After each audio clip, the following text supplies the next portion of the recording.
Call me mad, Elliot. If I don't like the tube, it's my own business.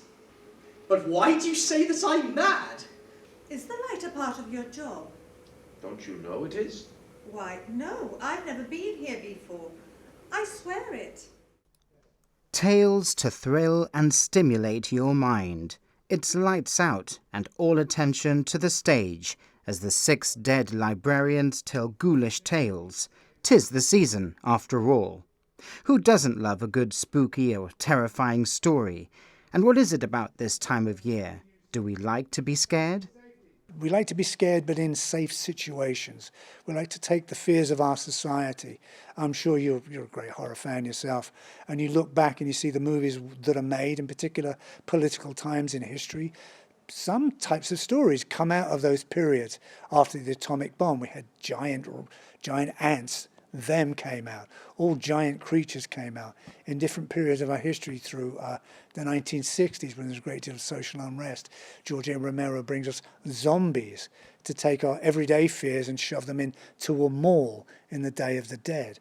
We were always doing that. In fact, one of the stories I picked to be in our range of stories tonight was about fascism, because we have fascism up the wazoo going around the world, and I wanted us to have a little time to explore the idea of fascism in front of it in a horror genre. There will be classic tales from Charles Dickens, Edgar Allan Poe and H.P. Lovecraft, to name a few. The production, though minimalist, will be using the unique and cutting-edge technology called Imagino 2 to enhance the enjoyment and, quote, stimulate your mind. We're in good shape because these guys have worked very, very hard.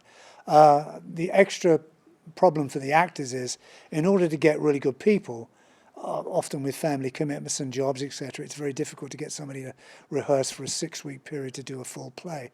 But when we're doing readings, essentially, I'm able to get them for 2 weeks. And they come to my flat, we all jam in my flat. It's crammed in together, so we don't pay for rehearsal space. We save all the money we can to give it to the charity. And we work blisteringly hard, Monday to Friday with all the actors. And it's always just wonderful how they come together.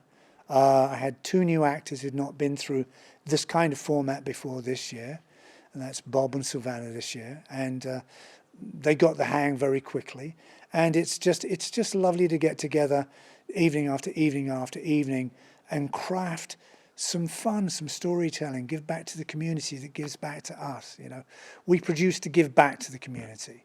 It's not just about us making money, and that's one of the things we can do at Halloween, is give some money to a lovely charity that year, and also just to give back some fun, so you can bring your kid to something.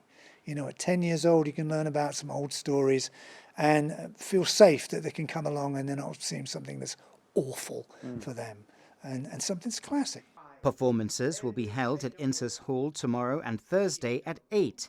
Tickets are £15 for adults, £10 for students and pensioners, and available at buytickets.gi.